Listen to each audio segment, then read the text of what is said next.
nuestro texto, Lucas, capítulo 7. Lucas, capítulo 7. Y el versículo 11. Lucas 7:11. Hoy el tema: Jesús y la viuda de Naín, un milagro de amor, parte 2. Dice el versículo 11. Aconteció después que él iba a la ciudad que se llamaba Naín. Iban con él muchos de sus discípulos y una gran multitud. Cuando llegó cerca de la puerta de la ciudad, he aquí que llevaban a enterrar a un difunto, un hijo único de su madre, la cual era viuda, y había con ella mucha gente de la ciudad. Cuando el Señor la vio y se compadeció de ella y le dijo: no llores. Y acercándose, tocó el féretro, y los que lo llevaban se detuvieron, y dijo: joven, a ti te digo, levántate. Entonces se incorporó el que había muerto y comenzó a hablar, y lo dio a su madre. Y todos tuvieron miedo y glorificaban a Dios diciendo: un gran profeta se ha levantado entre nosotros, y Dios ha visitado a su pueblo. Y se extendió la fama de él por toda Judea y por toda la región alrededor. ¿Cuáles son los beneficios de estudiar este pasaje de manera expositiva? Bueno, al examinar de forma expositiva este pasaje de Lucas 7 del 11 al 17, los creyentes, nosotros vamos a obtener una comprensión más profunda, y ese es el tema de todo el texto: la misericordia y el poder de Jesús sobre la muerte. Ese es, en resumen, lo que significa este texto. Y al saber esto, ¿qué va a hacer? Va a fortalecer su fe, recordándoles que Jesús no solo comprende su dolor, sino que también tiene el poder incluso en la muerte. Este pasaje se desglosa en 3 aspectos, como lo vimos en la parte 1. Número 1, Jesús muestra compasión, versículo 11 al 13. Número 2, Jesús tiene poder sobre la muerte, versículo 14 y 15. Y la reacción del pueblo en el versículo 16 y 17. Y ahora nos invocamos al poder del Espíritu Santo para que abra nuestras mentes, abra nuestro corazón y nos ayude a entender este texto que Dios ha preparado para los suyos. Oramos. Mi Dios, esta mañana te agradecemos por poder estudiar la segunda parte de esta historia, este milagro de resurrección tan impactante. Aquí está tu pueblo que quiere oírte, quiere salir de aquí transformados, que reconocemos que solo tu palabra puede alimentarnos. No estamos deseando entretenernos, eso no es lo que buscamos. Somos ovejas y necesitamos que el pastor nos alimente. Háblanos, Señor, esta mañana. Usa al predicador, llénalo de poder, de gracia. Abre nuestros oídos espirituales, nuestra mente. Ayúdanos a ser humildes y aumentanos la fe. Y enséñanos lo que dice tu palabra, por favor. Lléname su Santo Espíritu, te lo pido en el nombre de Cristo Jesús. Amén y amén. En nuestra última reunión exploramos detalladamente el primer punto. Nos reveló todo el contexto del milagro de la resurrección de la hija, del hijo de la viuda por parte de Jesús. Este análisis se realizó con gran precisión. En el punto 1, Jesús muestra compasión y repasemos brevemente. Versículo 11. Aconteció después de ¿qué? De curar al siervo del centurión, que él iba a la ciudad que se llama Naín. Naín, como recordamos, era una ciudad pequeña, era insignificante. Hay otros pueblos más famosos, conocidos. Esta ciudad aproximadamente 200 habitantes, y esta palabra Naín significa que era agradable. Ese fue el lugar que Dios escogió para hacer este milagro. Y dice el versículo 11 en la parte B: e iban con él muchos de sus discípulos. Veamos la audiencia aparte. Estos son muchos discípulos, que recuerde que discípulo significa aprendiz. ¿Ok? Aprendiz es una persona, y bueno, yo soy un discípulo de Cristo. Eso significa que usted se inscribe en la universidad de Dios, pero tampoco significa que se va a graduar. Usted es un aprendiz, escoge el maestro. Entonces hay aprendices, discípulos que se inscriben, y también hay apóstoles. también el texto nos dice que hay una gran multitud, es decir, que hay varios curiosos que se aproximan para observar qué es lo que está pasando. Ahí estamos viendo la audiencia de este milagro en esta mañana, versículo 12. Cuando llegó cerca de la puerta, que la puerta es la entrada de la ciudad, una ciudad que era pequeña, que tal vez podía tener su entrada, su puerta, no tenía muros, era prácticamente algo decorativo. Pero dice, y el lugar donde, también la puerta es el lugar donde los ancianos se sentaban a decidir, a conversar.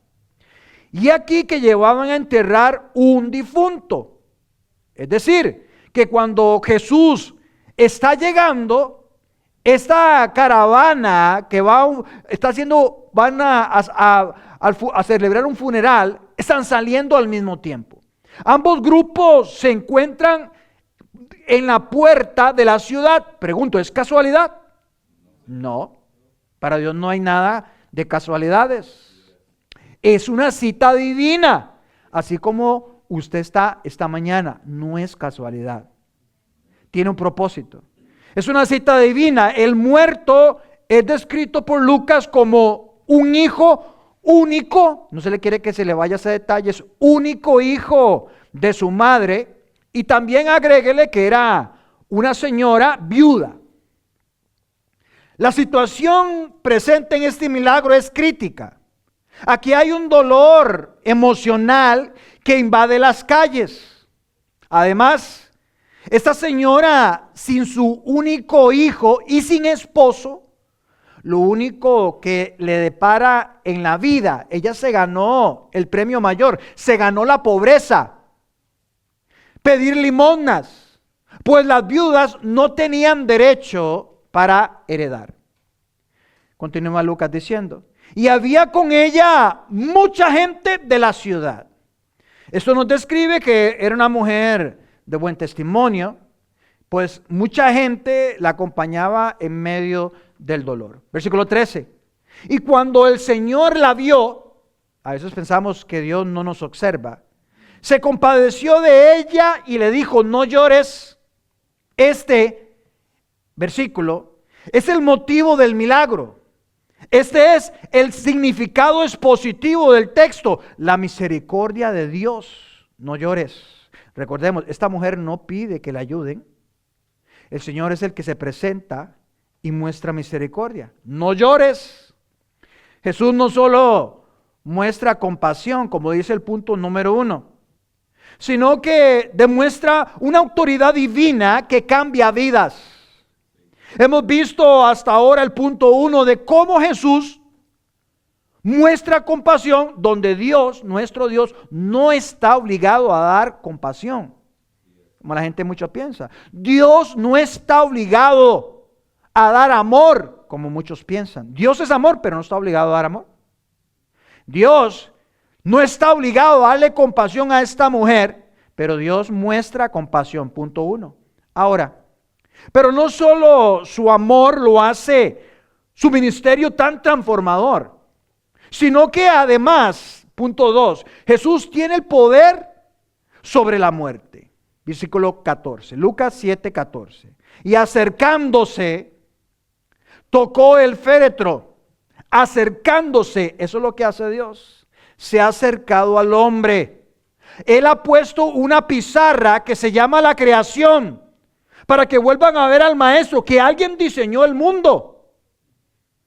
Él ha puesto la pizarra, Él se ha acercado a la humanidad con la revelación natural y nos ha dado una revelación aún más profunda que es la especial, que la escritura.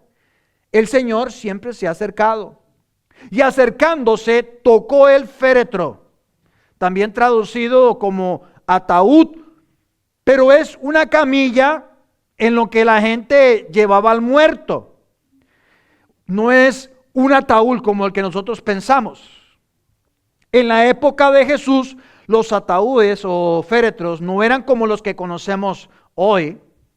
En el relato de Lucas 7, del 11 al 17, es probable que el hijo de la viuda de Naín estuviera llevado en una especie de parihuela o litera, es decir, es una estructura similar a una simple camilla de palos sin laterales elevados. Era una simple camilla. ¿Cómo sabemos que era una camilla y no un ataúd? Porque la gente podía ver el muerto. Simplemente era un tablón de madera para que el cuerpo envuelto estuviera a la vista de todos. ¿Cómo sabemos que era una camilla y no un ataúd como el que usamos en nuestros días? Porque sabemos que era una camilla porque los judíos no enterraban a los muertos en el suelo como nosotros, sino que lo colocaban en cámaras excavadas en rocas. ¿Por qué Jesús tocó el féretro? ¿Por qué tuvo que acercarse? Si pudo haber utilizado simplemente sus palabras. ¿Por qué Él se acerca? ¿Por qué Lucas marca que el Señor tocó el féretro? Jesús tocó el féretro para detener el cortejo fúnebre. Y algo interesante es que Jesús, sin hablar, indicó a los transportistas que se detuvieran y permanecieran inmóviles sin hablar. No olvidemos, no podemos dejar este dato de lado. Nadie le pidió al Señor que hiciera algo. Él actuó por iniciativa propia. Siempre había esperanza en la enfermedad en los tiempos de Jesús. Cuando estaba la suegra de Pedro, que muchos piensan, ¿verdad?, que fue el primer papa, pero Pedro estaba casado. Pues dice la escritura en Lucas 4:38 que él tenía una suegra y estaba enferma. Estaba casado. Vivía en su casa. La casa de Pedro probablemente era grande, pues en muchas ocasiones encontramos en los evangelios que hacían reuniones en ese lugar. Tiene una suegra. Vemos la enfermedad con una gran fiebre, no una simple fiebre, una gran fiebre. Hay enfermedad. Vemos también que se presenta la lepra en Lucas 5:12. Sucedió que estando él en una de las ciudades se presentó un hombre lleno de lepra. El momento hay enfermedades, hay fiebre, hay lepra. Vemos a un paralítico en Lucas 7:3. Cuando el centurión oyó hablar de Jesús, le envió unos ancianos de los judíos rogándole que viniese y sanase a su siervo. Hay enfermedad y la enfermedad fue erradicada por el Señor. Sin embargo, cuando la muerte ya había ocurrido, no existía esperanza. Por eso nos sorprende en el texto que nadie haya pedido a Jesús que le devolviera a la viuda lo que había perdido. Eso me recuerda la hija de Jairo, cuando en Lucas 8:49, cuando vino uno de la casa del principal de la sinagoga a decirle: tu hija ha muerto, no molestes al maestro. Porque ya había llegado la muerte. Cuando había enfermedad, cuando había lepra, cuando había una gran fiebre, cuando había un paralítico, cuando había un cojo, había esperanza. Pero cuando ya la muerte llegó, nada había que hacer. Por eso este hombre le dice: no molestes al maestro, ya no hay nada que hacer. Pero por otro lado, para el Señor de la vida y la muerte, aquel que tiene las llaves de la muerte y el Hades, como el mismo Señor dijo: no temas de aquellos que pueden destruir el cuerpo, teme a aquel que puede arrojar tu cuerpo al infierno. Si hay alguien de todo el Nuevo Testamento, el que más habló del infierno fue Jesús. Él fue el que más habló del infierno. Dice Apocalipsis 1:18 que identifica que hay alguien que tiene las llaves de la vida y la muerte. Dice Apocalipsis 1:18, y el que vivo y estuve muerto, ¿quién vivió y después murió? Okay. Ahí resalta su resurrección: estuve muerto, mas he aquí que vivo por los siglos de los siglos. Amén. Y tengo, no tendré, no tuve, tengo las llaves de la muerte y del infierno. Ese es el Hades. El diablo no tiene el control del infierno. No es que ahí van a ir sus cuates y vamos a seguir la fiesta. No, eso no es así. hasta el mismo infierno está Dios, porque Él es soberano, está en todo lugar, Él tiene el control de eso. Él tiene las llaves de la muerte y del infierno.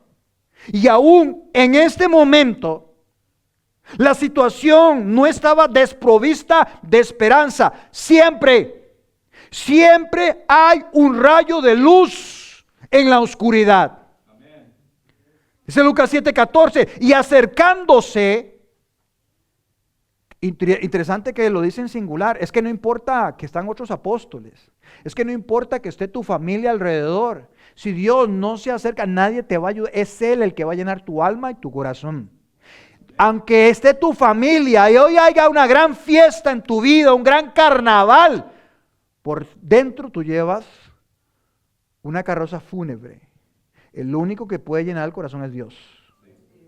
Y acercándose, tocó el féretro y los que le llevaban se detuvieron y dijo: joven, a ti. Aunque hay un montón de gente, hay una multitud. A ti te digo, levántate. Note que Lucas usa la palabra acercándose, proseltón en griego. Jesús es el que hace la acción. Y aquí hay varias lecciones interesantes sobre esta palabra. Proseltón es un verbo auristo activo participio, lo que indica que hay una acción específica y completa. Jesús no solo se acercó, sino que Él toma una decisión decidida y definitiva. Hay un movimiento intencional. Jesús hace un movimiento intencional hacia un objetivo, un propósito. Jesús se movió intencionalmente hacia la camilla con el propósito de intervenir en la situación. Él lo hace. Hay un simbolismo de cercanía. En el contexto bíblico, acercarse a alguien puede simbolizar compasión, disposición para ayudar y mostrar presencia divina. Jesús no permanece distante, sino que se acerca para tocar y transformar la situación. Además, no podemos omitir que en la cultura judía, acercarse y tocar el féretro era significativo, ya que tocar un cadáver, según la ley, o algo asociado con la muerte, hacía a esa persona ritualmente impuro. Si alguien tocaba a un muerto, quedaba automáticamente ritualmente impuro. Ahora, esta persona al tocar a un muerto, según la ley, debía sumergirse a un baño ritual, debía separarse mínimo una semana del pueblo por un tiempo, perdiéndose todos los servicios, todos los sacrificios, todas las fiestas. Pero Jesús desafía esta norma mostrando, y ahí viene el significado del texto por eso, mostrando su poder y compasión trascienden las leyes de la pureza ritual. Entonces, ¿por qué Jesús lo hace? Porque Él toca a un muerto, no está en la ley.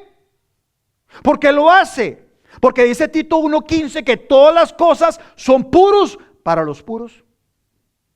Las personas con un corazón y mente puros ven la pureza en todas las cosas. El problema no es la carne, porque Dios se hizo carne. El problema no es la carne, el pecado. El problema es el corazón. Es tu corazón que está corrompido, dañado.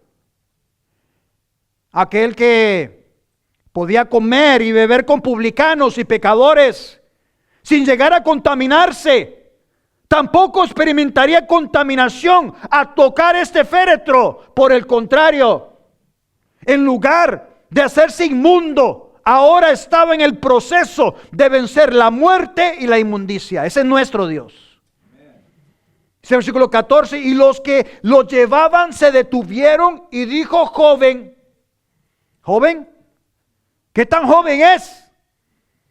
Esta palabra se designa o se usa en la Biblia para describir a un varón que ha pasado ya la pubertad, que ha terminado su adolescencia, más o menos está en los principios de los 20, normalmente antes del matrimonio. Es decir, en esa época esto puede tratar de un hombre de 24 o 40 años. Porque la Biblia a alguien de 40 se le trata como joven, así que felicidades para muchos.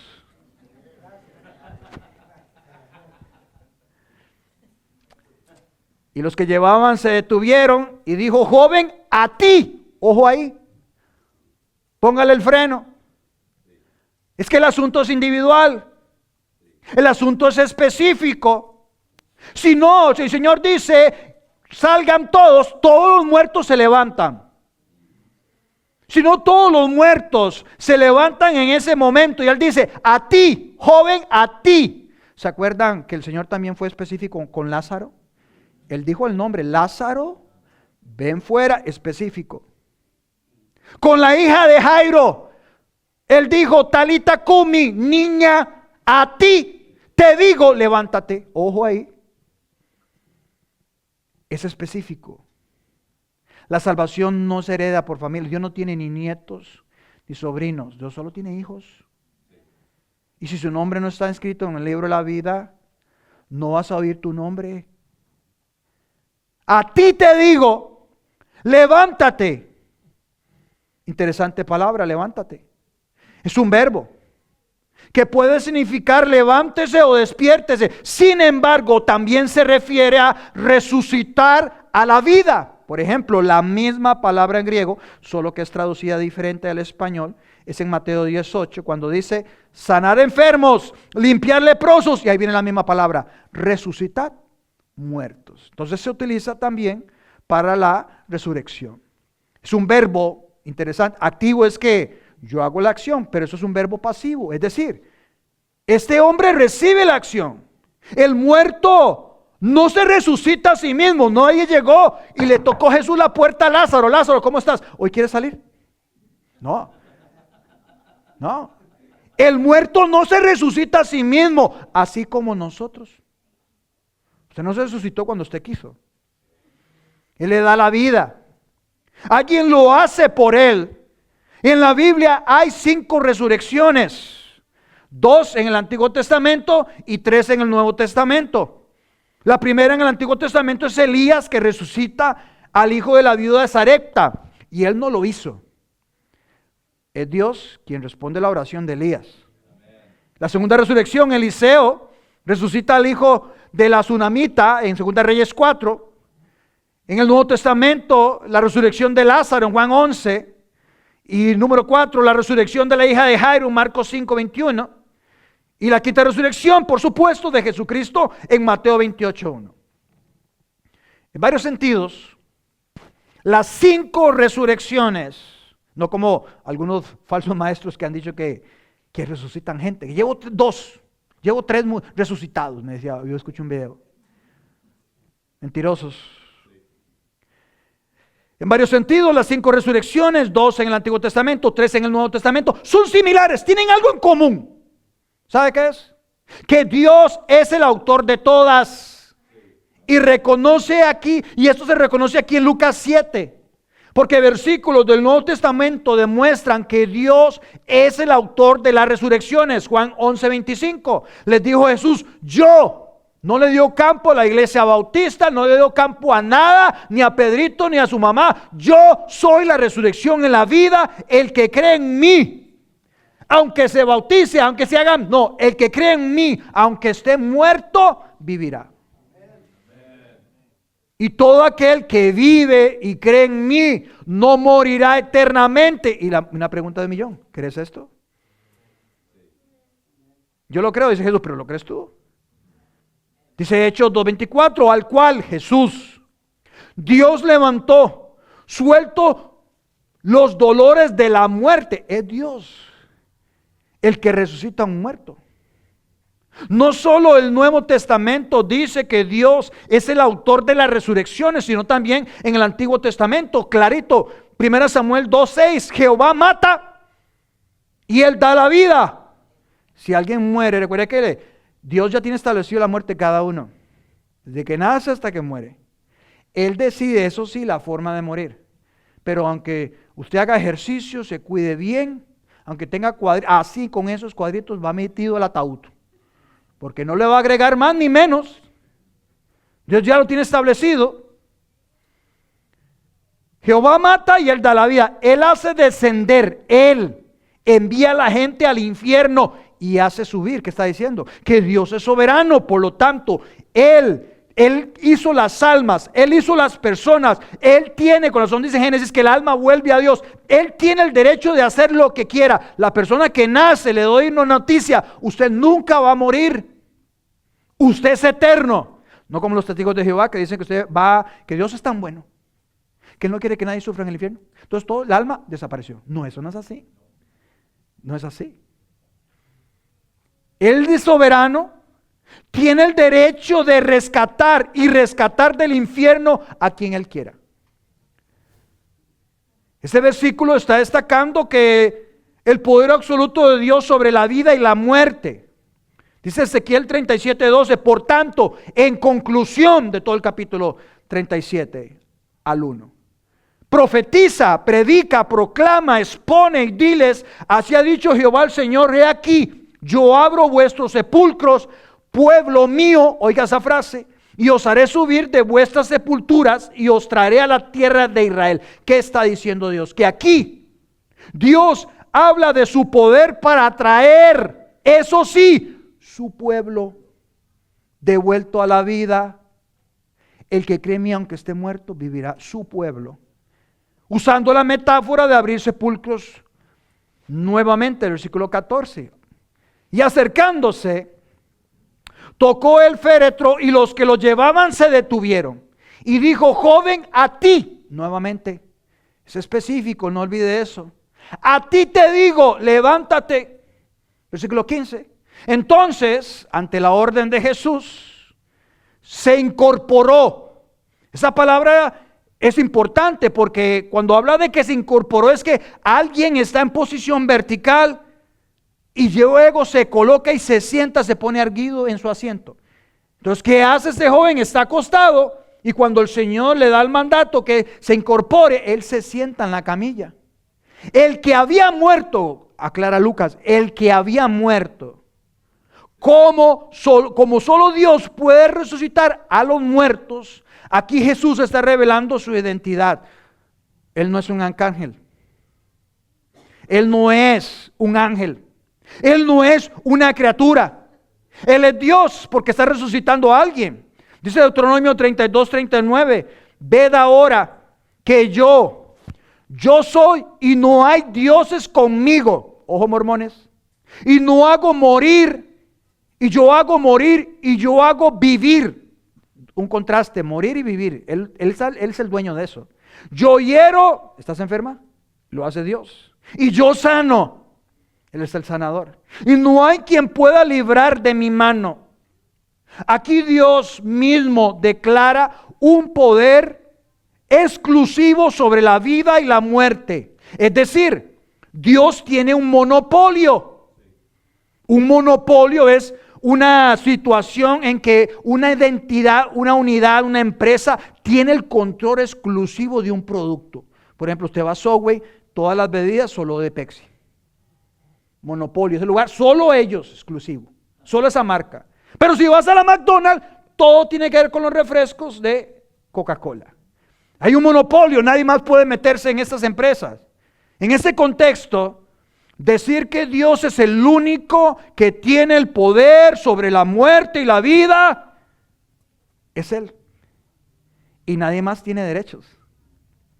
Si Dios tiene el monopolio de la vida, ¿me conviene que Jehová sea mi Dios? Absolutamente. Absolutamente. Si Dios es el autor y el dador de la vida, tenerlo como tu Dios significa estar bajo el cuidado del creador del universo. El único que tiene el poder sobre la vida y la muerte. Él te ofrece guía, protección, amor incondicional y vida eterna. Considera este versículo de Juan 10:10. El ladrón no viene sino para hurtar y matar y destruir, hablando de los falsos pastores. Yo he venido para que tengan vida. Es donde Él se llama el buen pastor. Y para que la tengan en abundancia. Si no quieres que Jehová, Jesús, el Espíritu Santo sea tu Dios, entonces tenemos dos opciones. Mira esto, para explicarte esas dos opciones. ¿Por qué Dios creó a Satanás?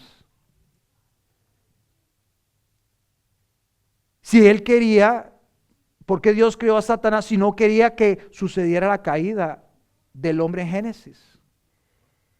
¿Por qué lo creó? ¿Por qué permitió que llegara a Génesis? ¿Por qué creó al diablo si no para que no sucediera la caída en Génesis? Es que tenemos que entender algo. Dios no creó algo perfecto. Porque si hubiera creado a alguien perfecto que no puede pecar, hubiera creado a Dios. Y no es así. Dios quiere que lo amen. Y el amor es una decisión. Entonces, tienes solo una opción más. Seguir siendo hijo de Satanás, porque hasta yo, todos hemos nacido en la familia del diablo. Cuando nacemos en este mundo, espiritualmente somos hijos de Satanás. ¿Quién dijo eso? Jesús. En Juan 8:44, Él dijo, vosotros sois de vuestro padre el diablo. ¿Cómo puedo identificar a un hijo del diablo? Aquí mismo Jesús lo dice en la parte B. Los deseos de vuestro padre queréis hacer. Entonces, ¿quieres orar? Leer la Biblia, amas al prójimo, amas tu palabra, te quieres congregar. Este es un hijo de Dios. Un hijo del diablo no quiere leer la Biblia, no quiere orar, no quiere congregarse, dice malas palabras, fuma, toma, es un ladrón, es un mentiroso, es un infiel, es una infiel. Ese es un hijo del diablo. Se parece a su papá. Así es como usted cuando tiene un hijo, sus hijos se parecen a usted. Igual, cuando usted entra, usted viene a este mundo, es hijo de Satanás. Cuando naces de nuevo, entras a la familia de Dios y te vas a ir pareciendo a Jesús cada año más a Él. El deseo de Jesús es que te arrepientas de todos tus pecados, que creas en Jesús como Señor y Salvador, y entonces todos tus problemas se van a arreglar. Mentira. Mentira. Porque suena lindo, ¿ah? Al contrario, empiezan los problemas. Pero si tú te arrepientes de todos tus pecados y crees en Jesús como Señor y Salvador, entonces entrarás a la familia de Dios. Eso es nacer de nuevo. Pues Jesús advirtió en Juan 3:3, el que no naciere de nuevo, es decir, si quiero ver el reino de Dios, solo lo pueden ver los que han nacido de nuevo. ¿Ves lo que es el versículo? Solo pueden ver el reino de Dios, las cosas espirituales, las promesas de Dios, que la predicación se expone, el corazón arde. Solo puedo ver el reino de Dios si he nacido de nuevo. Si en mi corazón no pasa nada, si vengo a la iglesia y me siento bien y estoy en pecado, es que no he nacido de nuevo.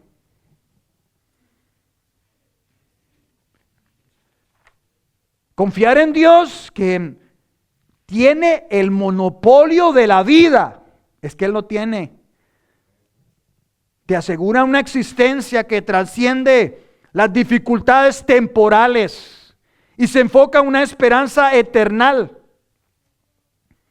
Nuevamente el versículo 15. Entonces se incorporó, se sentó en la camilla el que había muerto y comenzó a hablar. Como siempre fue el caso, Jesús sanó al instante y por completo. No te faltó fe, no te pude sanar. No. Jesús sanaba con fe y sin fe. Sin que la gente buscara o no buscara. Él erradicó las enfermedades. En todo Israel no había enfermos. No tenía que ver con la fe. Como siempre fue el caso, Jesús sanó al instante y por completo, y no como muchos falsos sanadores. Para este hombre no hubo un periodo prolongado de fisioterapia posterior a la resurrección. Ay, acomodándome la columna, ¿y cómo puedo hacer? No. Inmediatamente se restauró, obtuvo su fortaleza. Y Jesús, dice, y Jesús se lo dio a su madre. ¿Cómo le entregó Jesús el joven a la madre? Jesús no llevó al joven a la madre, sino que caminó con él. Es lo que nos dice ese término. hasta donde estaba la madre. Dios no nos deja a la libre. Él resucita a Lázaro y que le dice a la gente que estaba alrededor: vayan, quítenle las vendas. La resurrección solo yo la puedo hacer. Pero ocupamos discipulado. Ocupamos que usted le quite las vendas a su vecino para que pueda ver. Pero las resurrecciones son mías. Punto 3, la reacción del pueblo. Y todos tuvieron miedo. ¿Notó la palabra todos? Todos se asustaron. Todos fueron golpeados por el miedo, dice otra traducción. Y esta palabra miedo es muy interesante porque es phobos en griego. Es la raíz del castellano fobia. Todos tuvieron fobia. Es decir, todos quedaron traumatizados, abrumados del terror ante la manifestación de la presencia del poder de Dios. Es la misma palabra que usa Moisés cuando Dios se le presentó en la zarza en Éxodo 3:6 y dijo: yo soy el Dios de tu padre, Dios de Abraham, Dios de Isaac, Dios de Jacob, como diciéndole: ellos están vivos y yo soy su Dios. Entonces Moisés cubrió su rostro porque tuvo fobia de mirar a Dios, pánico. Todos, a modo de contestación, ¿qué hicieron? Dice el texto: y glorificaban con semejante milagro. Alababan. Interesante, pues esta palabra es un verbo imperfecto, o glorificaban. Esto quiere decir que ellos iniciaron una acción, pero no termina. Es decir, ellos todos comenzaron a alabar a Dios, continuaron haciéndolo. No fue solo un momento, por eso es importante los verbos. Entonces el paralítico de Lucas 5 se convirtió. Pues no solo alabó a Dios el día que se sanó, que Dios me resolvió los problemas, como mucha gente toma a Dios como un bombero. Tengo problemas, vengo y lo apago, lindo, y lo vuelvo a guardar y me voy. No. El hombre paralítico se convirtió, pues no solo alabó a Dios el día que se sanó, sino que lo siguió haciendo. ¿Cómo lo sé? Lo sé porque es la misma palabra que se usa en sus acciones. Vean Lucas 5:25. Y al instante, levantándose en presencia de ellos y tomando el lecho en que estaba acostado, se fue, ojo, a su casa, glorificando a Dios, la misma palabra. Pero hay algo que no aparece en este texto, pero en el nuestro de estudio hoy. Dice el versículo 24 que Dios le perdonó los pecados. A este grupo no se le dice esto. ¿Por qué? Fue glorificándolo. Dios le perdonó sus pecados a este hombre. Hermanos, amigos, la glorificación, o llámele alabanza, no es una acción puntual, un momento emocional de un día que sentí. La alabanza, la adoración de Dios no dura el tiempo de los cantos, sino que la alabanza a Dios es continua, es persistente. No es la flor de un día. Nuestro testimonio y forma de vida deben reflejar, deben glorificar constantemente a Dios. ¿Eso se cumple en su vida? ¿Puede usted decir amén? Todos los días usted glorifica a Dios.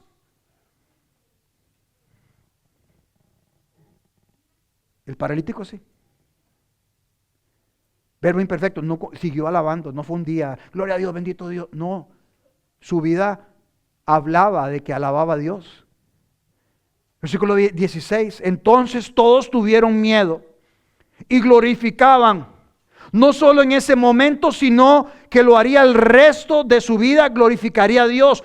¿Cómo glorificaban a Dios, pastor? ¿Cómo lo glorificaban? ¿Traían ofrendas? ¿Se pusieron a llorar? No.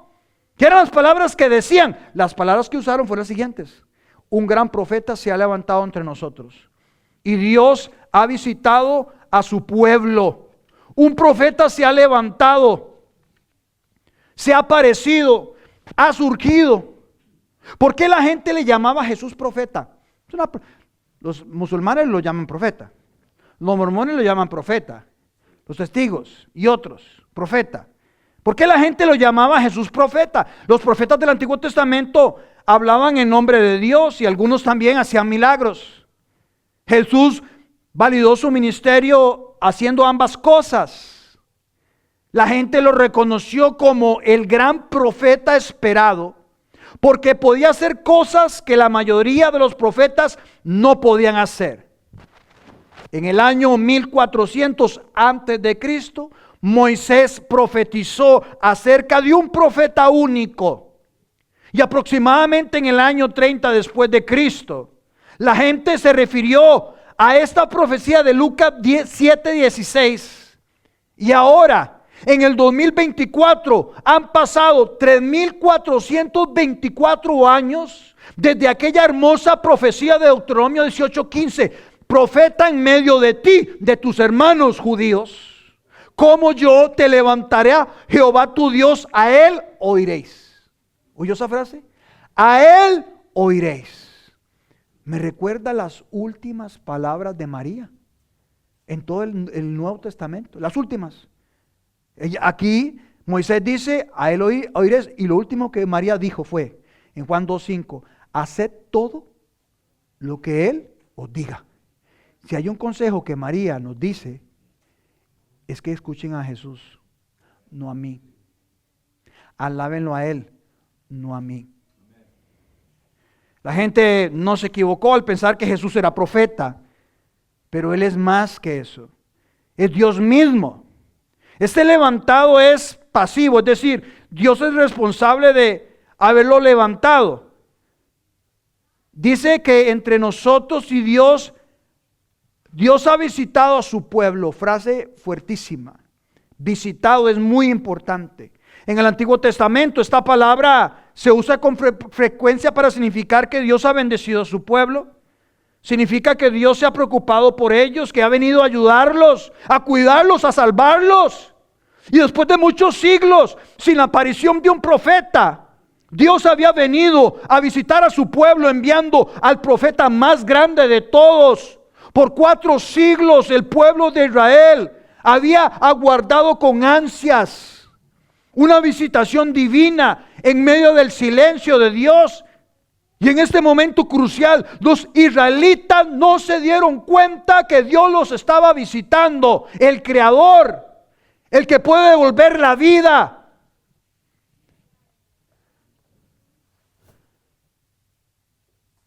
Sin embargo, la noticia de que Dios había visitado a su pueblo hizo que se extendiera su fama, dice el versículo 17.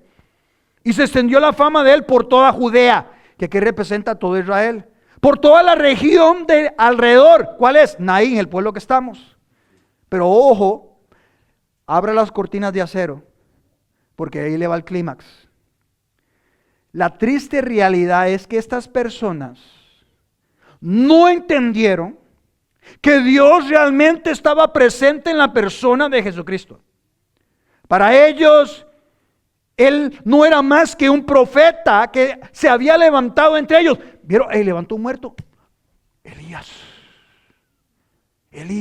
Eliseo, lo vieron como un profeta. Y porque tú creas que ves a Jesús como un profeta, no te vas a salvar.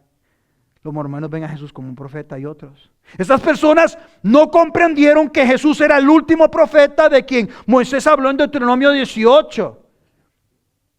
Al final de su ministerio terrenal, Jesús se lamentó por la oportunidad perdida de Israel al no reconocer su verdadera identidad. Vea lo que dice Lucas 19, después de unos versículos y capítulos. Dice que Él lloró sobre ella diciendo, oh, si también tú conocieses a lo menos en este día lo que es para tu paz, mas ahora está encubierto de tus ojos. Dice al final, por cuanto no conociste el tiempo de tu visitación. Como consecuencia, ¿qué sirve haber visto una resurrección si hoy estás en el infierno? Ellos vieron un profeta, pero no vieron al Hijo de Dios. ¿Qué sirve? ¿Qué sirve que tú veas a sus padres convertirte? Y tú viste la visitación y tú te pierdes. ¿Qué sirve Que usted vea a Jesús el profeta, el maravilloso, que ha restaurado familias, matrimonios. Tú te veas guapo, muy guapa, y te pierdas. Esta era tu visitación. Como consecuencia del rechazo de Israel, Hechos 15:14, Dios visitó a los gentiles, a nosotros. Como ustedes me rechazaron, voy a los gentiles para tomar de ellos pueblo para su nombre, no para que usted viva como le da la gana. Toma pueblo para su nombre. ¿Vieron eso? Y mientras Israel permanece en gran parte espiritualmente ciego, dice 2 Corintios 3:15, y aún hasta el día de hoy, 2024, cuando se lee a Moisés, o sea, el Pentateuco, ellos, el velo está puesto sobre el corazón de ellos. Ellos no ven a Jesús. Entonces, ¿quién es Jesús en Lucas 7, del 11 al 17? La respuesta que usted dé va a determinar su eternidad. La respuesta correcta es que Jesús es el Mesías prometido, el gran profeta de Dios, el Salvador del mundo, Dios hecho carne. Él es el Señor. Pero Señor significa que usted obedece todo lo que Él diga. Si es teoría, no sirve. Porque el joven rico dijo: Señor, ¿cómo haré para heredar la vida eterna? El que usted sepa que Jesús es el Señor, eso es teoría, es vivirlo.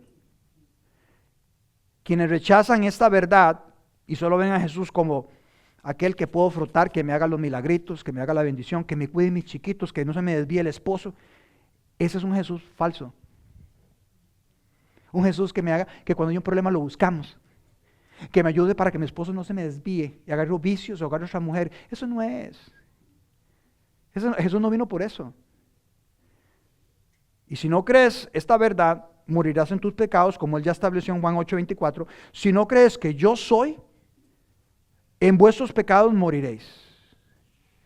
Porque dice Hechos 4:12, y en ningún otro hay salvación, ninguna iglesia, ninguna religión, porque no hay otro nombre bajo el cielo, ningún ángel, ningún santo, dado a los hombres que podamos ser salvos, solo Cristo.